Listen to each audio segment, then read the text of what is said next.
मालेगाव महानगरपालिकेच्या नवनिर्वाचित उपमहापौर शाने हिंद यांनी शिवसुलताचा फोटो लावल्यानंतर राज्य नव्हे तर देशभर त्याचे पडसाद उमटले आणि त्यानंतर आता महानगरपालिकेची पहिली महासभा या ठिकाणी होणार आहे। पहिल्या महासभेत देखील तोच विषय आणि त्याच विषयासंदर्भात या ठिकाणी महासभा होणार आहे। दादा, आपण महासभेच्या उपमहापौरांच्या दालनामध्ये फोटो काढण्याविषयी हे केलं होतं, आता नंतर काय?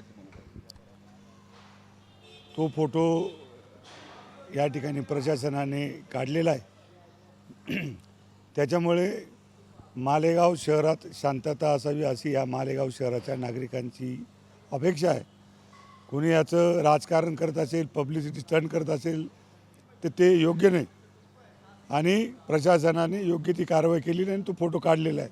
आणि प्रशासनाने सर्व पक्षाच्या गटनेत्यांना पत्र दिलेलं आहे की प्रशासनाकडून कुठल्या कुठल्या महापुरुषांचे फोटो लावण्यात यावे याविषयी प्रशासनाने दादा, राज्यभर त्याचे पडसाद उमटले आणि आता पुन्हा शाने हिंद यांच्याकडनं सांगण्यात आलं की तो फोटो मी पुन्हा लावेल, काढण्याचा कोणाचा अधिकार नाही संविधानाप्रमाणे।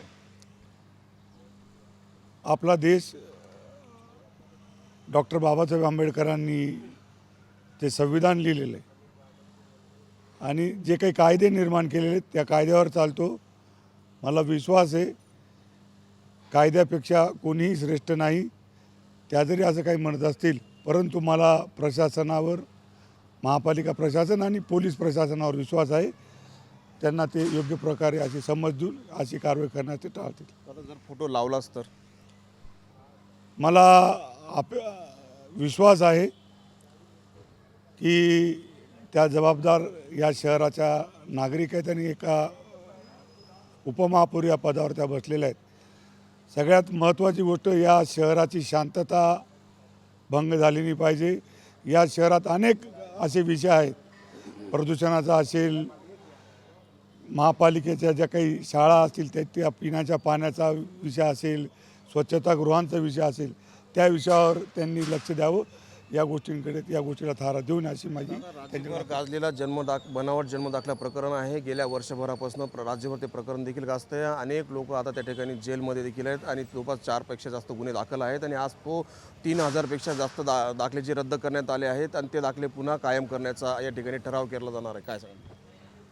जरी महासभेमध्ये हा विषय आलेला असेल, परंतु ही गोष्ट न्यायप्रविष्ट आहे आणि न्यायप्रविष्ट असल्यामुळे हा विषय घेण्याला काही विशेष महत्त्व नाही, कारण न्यायदेवतेपेक्षा कोणी श्रेष्ठ नाही आणि न्यायदेवता जो काही निर्णय करेल त्याला सर्व जनतेला आणि जे काही नागरिक असतील याच्यामध्ये त्यांनाही ते मान्य करावं लागेल। राहिला विषय की जो जन्माला आला त्याला त्याचा जन्माचा दाखला मिळालाच पाहिजे, ही एक रास्त मागणी आहे। तर शासनाने जे काही नियम लावून दिलेले आहेत, विविध नमुन्यामध्ये त्यांनी अर्ज करावेत। ज्या काही कायदेशीर पूर्तता असतील त्या पूर्तता त्या प्रत्येकाने करावी आणि त्यांनी तहसीलदारांकडे अर्ज करावा। हे रद्द केलेले दाखलेच या ठरावातून पुन्हा देण्याचा तुमची काय भूमिका असते? असे थेट दाखले देता येईल की मला प्रशासनाला आम्ही विचारणार आहोत, परंतु हे कुठल्या आधारावर कॅन्सल करण्यात आले याची पहिले आम्ही प्रशासनाकडून माहिती घेणार आहोत आणि नियमाप्रमाणे ज्या ज्या काही अटी शर्ती लावून दिलेल्या असतील प्रशासनाने आणि शासनाने त्या फॉलो करून प्रत्येक लाभार्थ्यांनी त्याचा जन्मदाखल्याकरता ॲप्लिकेशन करावं आणि कायदेशीररित्या त्यांनी तो जन्मदाखला मिळावा। या विषयावर काय होतं? आम्ही हा न्यायप्रविष्ट विषय असल्याकारणाने याच्यावर जास्त भाष्य करणं योग्य होणार नाही। 1044 जे गुन्हे दाखल झालेले आहेत तर त्याविषयी जास्त बोलणं उचित होणार नाही।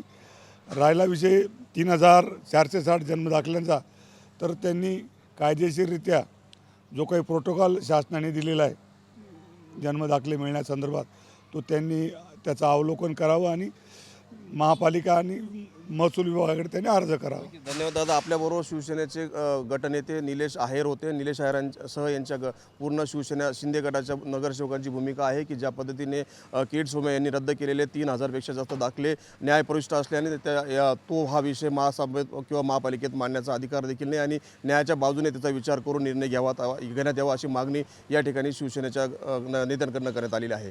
मनोहर शेवाळे, TN मराठी, मालेगाव.